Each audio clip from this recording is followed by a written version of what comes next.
now what I'm going to do is I'm going to mask off this gray. This is what's really tough. Okay, so we select that layer, and we're going to use 2 or 3 tools to do this. We can use 2 or 3 to do it, actually. We can use the magnetic lasso to go around the body and the hair especially. Everything we take out here, everything we align here, the magnetic lasso will take anything we've got,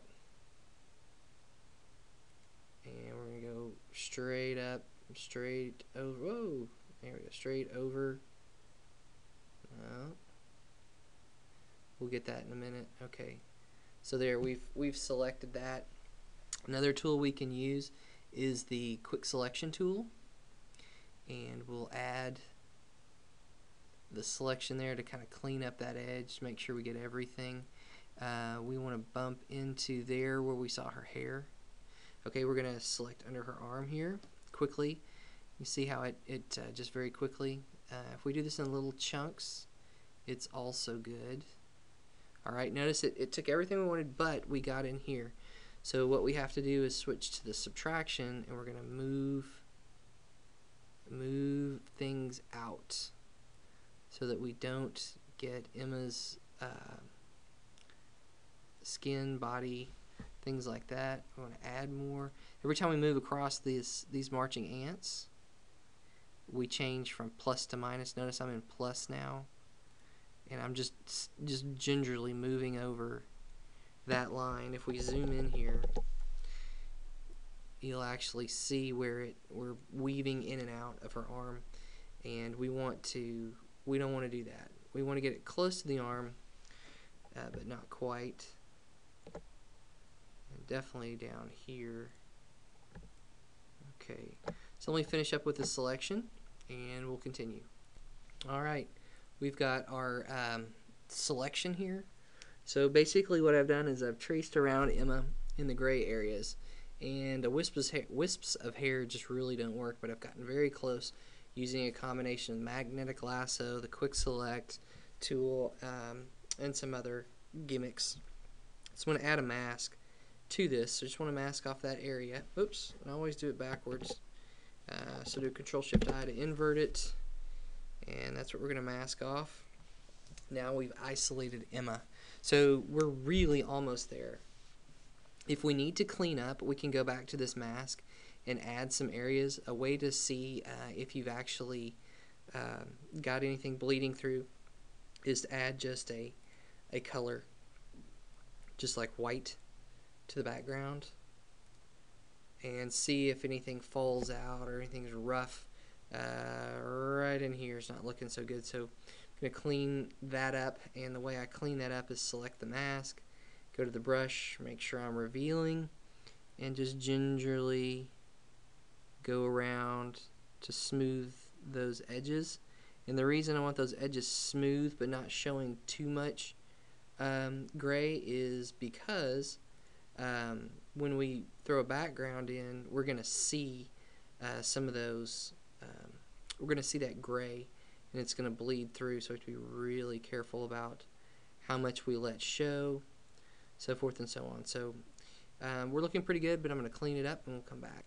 Okay, Emma's cleaned up. You'll notice in some of these areas you'll see a little bit more gray.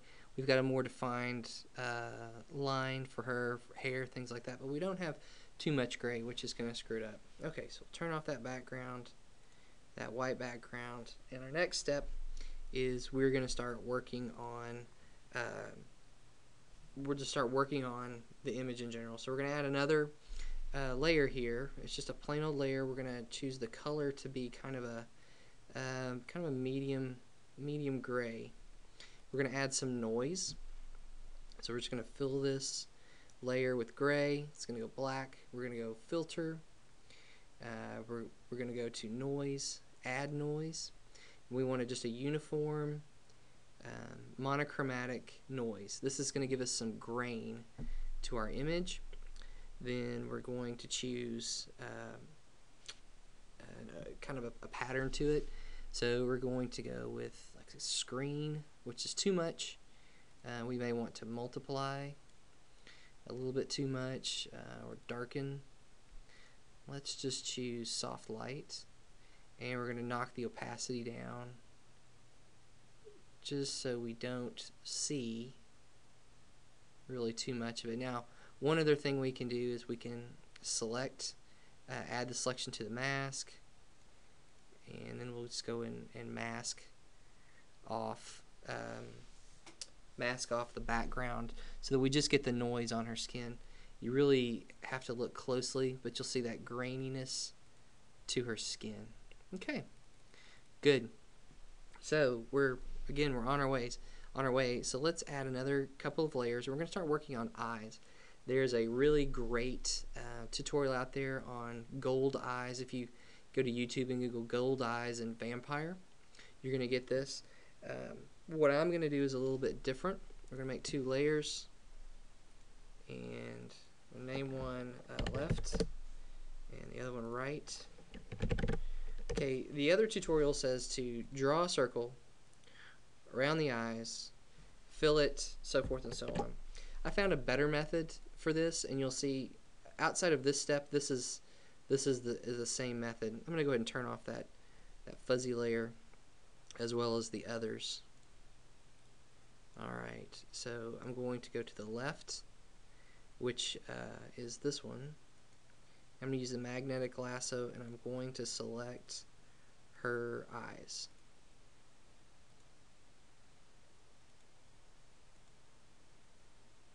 Alright, and I want to modify that selection, so select, transform selection. I'm going to warp it a little bit so that I can get good coverage on the eye. I want to get that shape exactly how I want it. Okay, it looks good to me. Now from here on out, this is the same step that really great editor did. It doesn't make a lot of sense at first, but we're going to fill her eye with white in this left eye layer. So we're going to fill it, do a Control D, okay. Now we're going to go in here and we're going to add a layer style, and the style is going to be a gradient overlay. Okay, so the gradient overlay I'm going to choose is going to be radial. You'll notice it makes a pupil, and we're going to choose this color, which is something I pre-made. So if we look at it, it's black up to about there. Then we're going to go to a brown color, which is kind of around that black, and then we go to a yellow, which is the outer side, and then we're going to do a blend mode of overlay, and it's going to turn it white, and we're going to correct that in just a second. So basically our left eye's done. Now we're going to give our blend mode another overlay, and you'll notice what it does is it gives us that nice yellow eye. We can turn down the opacity just a hair, and we're going to add a mask to it so that we can kind of dial it down a little bit. We want to get the browns of her eye and not go into her eyelashes or eyelid, so we get a much smoother, more realistic eye. Okay, step 2 is really simple. We go to that right eye and we do another magnetic lasso. This one goes much faster. And here we go. We've almost got that eye. And there's our circle.